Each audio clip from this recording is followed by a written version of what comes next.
Hello everyone. So in the last session we were learning about the DNA. We learned how DNA looks and what are the chemical composition of DNA, how DNA replicates, and also we studied about a small description of RNA. So to some extent we also saw the differences between RNA and DNA, but in this session we are going to learn about the reproduction. So I would like to give a small description about the reproduction, and also we are going to study the concept of mitosis, because in your curriculum it is there for 5 marks. You will in the board examination you will ask they'll ask you to write maybe if they ask you to write about the mitosis, you have to write. It will be for 5 marks. Okay, so if they ask only the stages, particular stages, to enumerate the particular stages, you have to write about them, or you have to give a description of particular phases. What are those 5 phases? So before going to the mitosis, we'll study a short description of reproduction. How many types of reproductions are there? Reproductions are of asexual. If we take the types of reproduction, it is by means of asexual and by means of sexual and also by means of vegetative reproduction. The organisms reproduce. So here we'll take only few examples. Only few examples. Taking those examples, we'll learn how the reproduction takes place in those organisms. The first example, what I'm going to take here is reproduction. The first example is amoeba. So you might have seen the shape of the amoeba. It is a unicellular organism and it is a eukaryote, not prokaryote, eukaryote. And the outer membrane consists of pseudopodia. At the time of reproduction, the pseudopodia falls off and the spores forms in the amoeba.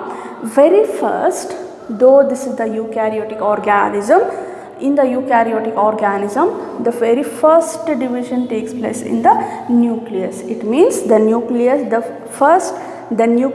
divides. How it divides? What do you call that particular process? So division of nucleus is known as karyokinesis. Yes, my dear students, karyokinesis takes place in these kind of organisms. After the division of nucleus into two, the cytoplasm divides. The cytoplasm here cross wall develops. So here these cross walls divides the one organism into two, and then this immature amoeba grows and develops and it converts it into adult amoeba. Again those adult amoeba reproduces one more time. So the initial stage, what here we have to study is initially the karyokinesis occurs. How the karyokinesis occurs? What are the preparation for the karyokinesis? What are is there any phases while it divide? Yes, there are the phases. That's what we are learning in the mitosis. In the mitosis concept, I'm going to teach you the phases which comes under the mitosis. So this is how the amoeba divides. And what about the bacteria? Bacteria is also an unicellular organism, but this is a prokaryotic animal, prokaryotic organism, unicellular organism. Prokaryotic in sense, it won't be having the true nucleus inside it. So because of the absence of true nucleus, only because of the presence of this nucleoloid, only the DNA material will be present, only this this structure, this type of structure will be present. So here very first or initially the DNA replicates into 2 and it travels towards the opposite pole, and then at the middle region the cross walls occurs. Those cross walls deeply emerges in between the bacterial cell, in between this at the middle part of the bacteria the cross wall deeply penetrates, so that one bacteria divide it into 2. Here one more thing I should tell here, when the DNA it start reproduce, when it undergoes reproduction, when the DNA replicates, the cell it will little bit takes a length, it start growing to some extent. For example, if you consider the bacteria, if it is like this, at the time of reproduction, when it comes to know the DNA, it has undergone the replication, this and replication. After the replication, the nucleoid divide it into 2. By the time the cell also increases its length, it become little bit lengthier, so that, or after that the cross walls forms, those cross walls deeply penetrates and those cross walls divide the bacterial cytoplasm into 2, so that one bacteria divides and develops into 2 more bacteria or 2 more bacterial cells. The amoeba, it develops or it divides it into 2, as I told you, no. So this reproduction is known as fission, and this is also the bacteria reproduction is also known as binary fission. See, if you can ask me, why not the bacteria it undergo sexual reproduction?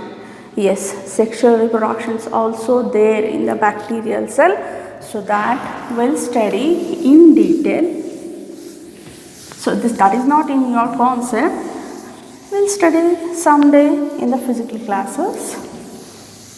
So next example what I am taking here is earthworm. This earthworm, it is the farmer's friend. The compost of this earthworm is considered as, or it is known as, a black gold. Why?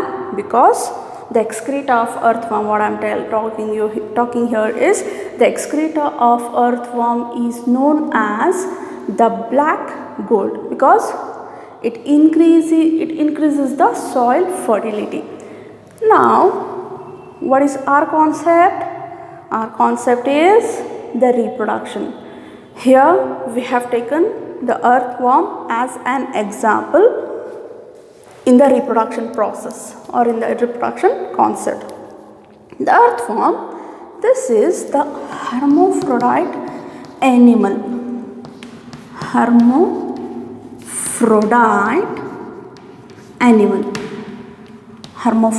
animal. So what is hermaphrodite?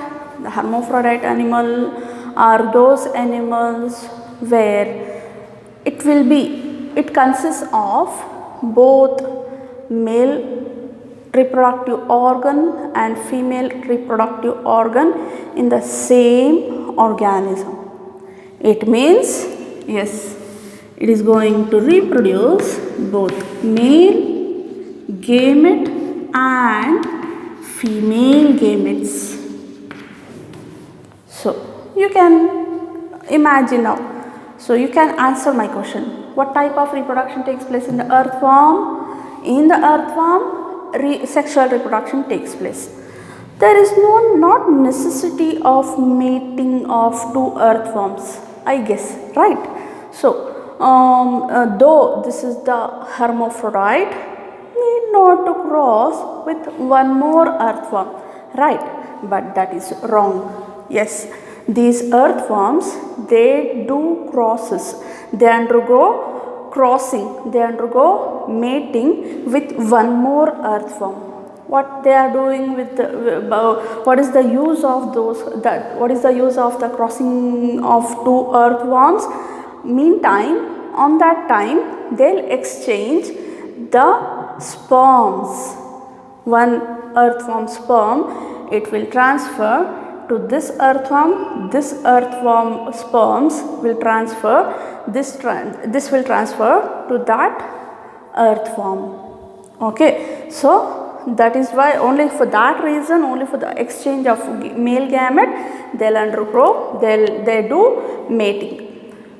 Now, what is the, as I told you, the reproduction, male and female gamete, the male gamete which received with of one more earthworm, that will send that, or that organ sends those sperms into the female reproductive organ. There the fertilization takes place. After the fertilization, it reproduces into, or it reproduces the new young ones. Okay, so one more thing here I would like to tell here. After the earthworm, what is the role of jellies? What is jellies? What do you mean by jellies? You might have seen, if you have an habit of watching the Animal Planet, there they used to show the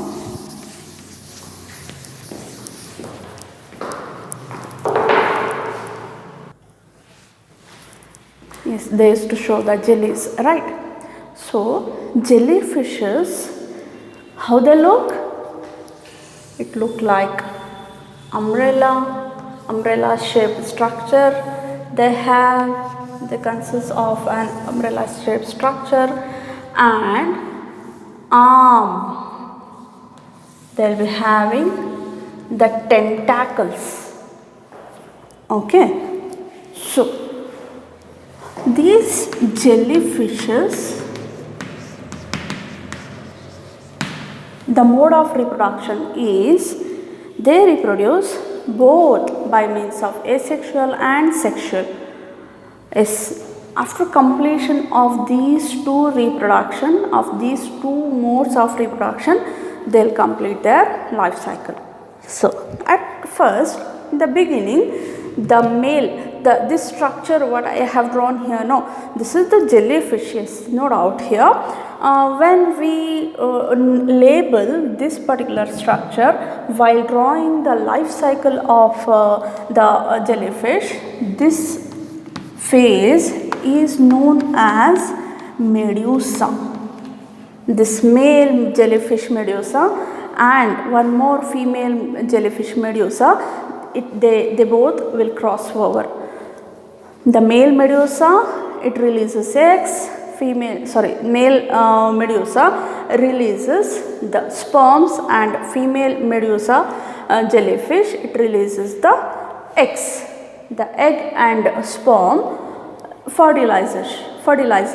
After the fertilization, after the formation of zygote, after the zygote formation, it undergoes what is that, a number of stages like blastula, and after that blastula, it reaches a larval stage. That larva produces into a polyp. So what we learnt here till this stage or this mode of reproduction is known as sexual mode of reproduction. Whatever we talked about right now, the male medusa and female medusa, they cross over and both they releases the sperms and eggs inside the water or under the water. There the male and female gametes fuse with one another. The fertilization takes place. After the fertilization, it reaches to the larval stage. The larva, it develops into polyp. Okay, this polyp, somewhere here I'll draw. There is no space there, that's why I am drawing here. They develop buds over the body. So formation of bud on the body is known as budding. After the budding, after this formation of bud, each bud develops into a new mature medusa. Okay, so that medusa is nothing but that mature medusa. We used to call that as a jellyfish. Then what is this? This is the larva of jellyfish, and this is the polyp of jellyfish, and this is the bud stage of jellyfish. Okay, so whatever we learned here, the development of polyp, and then after that on the polyp the buds formation takes place. This mode of reproduction is known as asexual type of reproduction. After completing all these stages one by one, after completion of these two, these two means sexual and asexual mode of reproduction, it complete its life cycle. So here this is the marine form. Marine form means it used to live inside the water, oceanic water. Okay, so this is how some organisms are there. They need both the type of reproduction. So if we start talking about number of different organisms, we'll come to know different type of reproduction, different type of new organisms, how the new organisms forms. So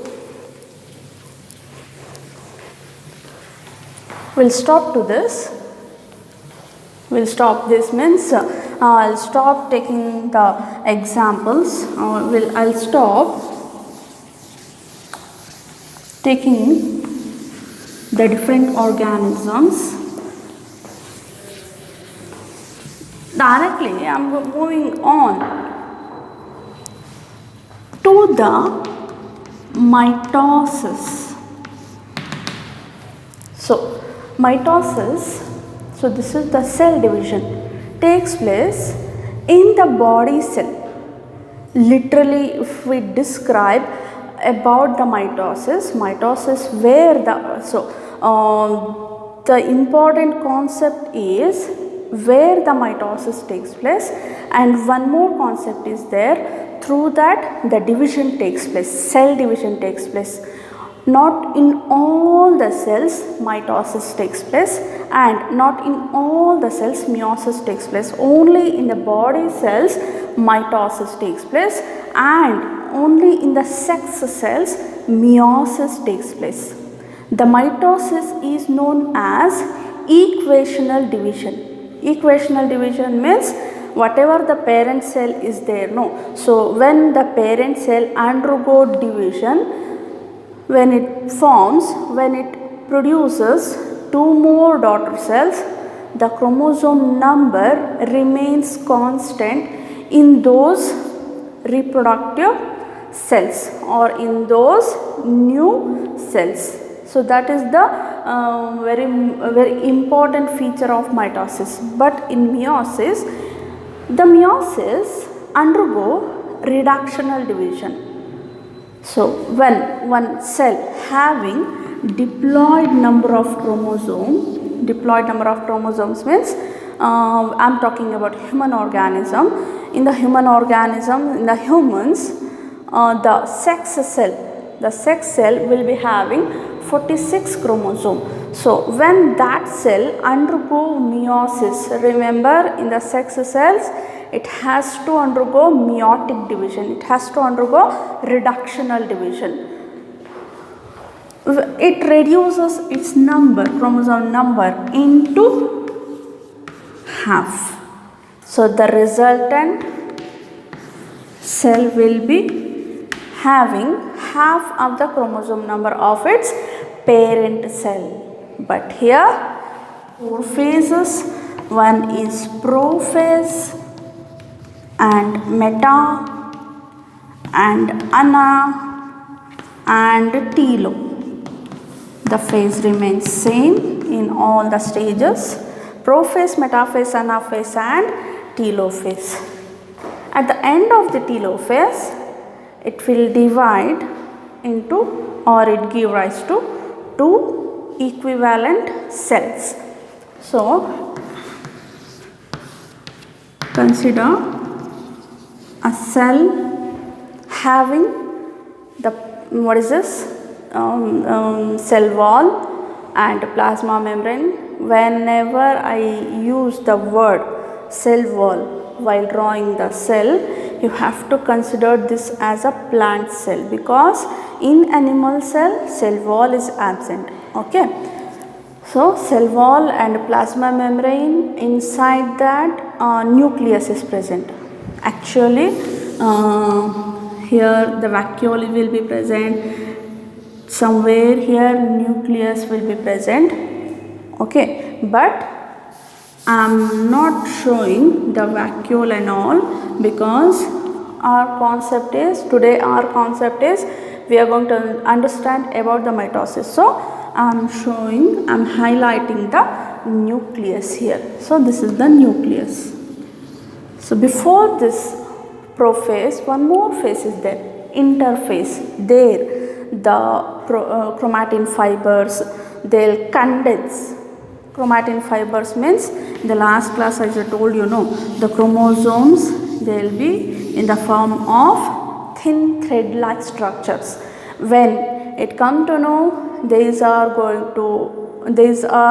going under reproduction or division, they'll condense and they come to an exact shape.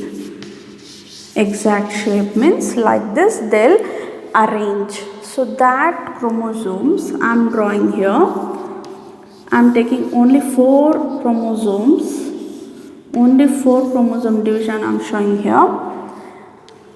Alright, so in this cell nucleus is present, chromosomes are present, and those chromosomes have come to an exact shape. Exact shape in sense, the thin thread like structure condense itself and form an exact shape. And this at this stage, or this in this prophase, you can see these structures.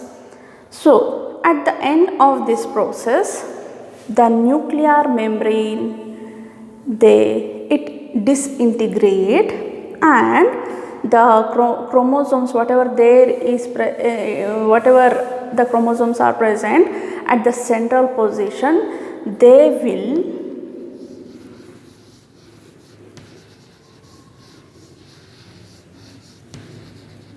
lies at the equatorial plate. So at the central region, the chromosome, they lie. Okay, so one more thing I should tell before starting this process is, the centrioles, it will be 1 in number. When the cell prepare itself to undergo the cell division, the centrioles also divides into 2. One centriole goes to one pole, one more centriole moves towards one more pole. Opposite poles, the centrioles will present, and it releases and it forms the spindle fibers. Those spindle fibers get connected to the centromere of the chromosome. Okay, so this stage is known as metaphase. when you see the cell under microscope, you'll come to know which stage the cell is having. Okay, so if the chromosomes lies at the equatorial plate, that stage is known as metaphase.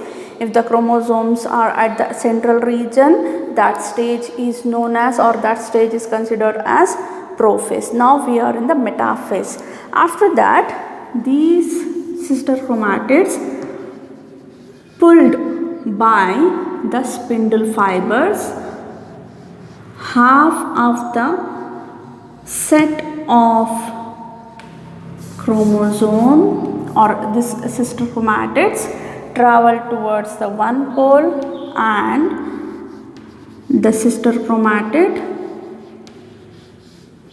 out of 4, let me draw and tell you, we are having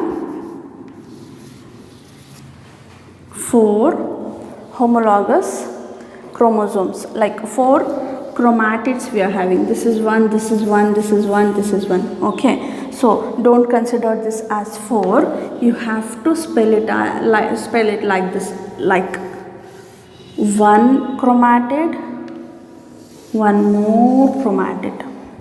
This will become a chromosome. Okay, so on half of this sister chromatid travel towards the opposite pole, and the left half travel towards the opposite pole. So traveling of these sister chromatids towards the opposite pole is considered as the anaphase, and after the anaphase, the chromosome comes to the extreme end of the cell. There the chromosome, whatever it is having an exact shape, those condensed chromosome again they comes to the normal position. It means they become thin thread like structure, and the nuclear envelope or the nuclear membrane, whatever disintegrate at the time of prophase, again it reappears. So this is the end of the karyokinesis. Later on, at the center position of the cell, the one furrow forms, or cross wall you can call it. So through this cross wall, from this cross wall, the cell completely divides, and it converts into 2 cells, and again this cell matures and it becomes one complete and adult, an enlarged cell, and this also do the same. So from these all phases, we'll come to know how the mitosis takes place. And so this is the only a small description. I must say a detailed account on the mitosis before starting the prophase, metaphase, anaphase, telophase. As I told you, interphase, how the interphase ends and what are the changes occurs in the interphase. What about the DNA or synthesis phase or G0 phase, G1 phase, all these phases are there. So the detailed study you are going to study in this class itself. So till that we'll end this session.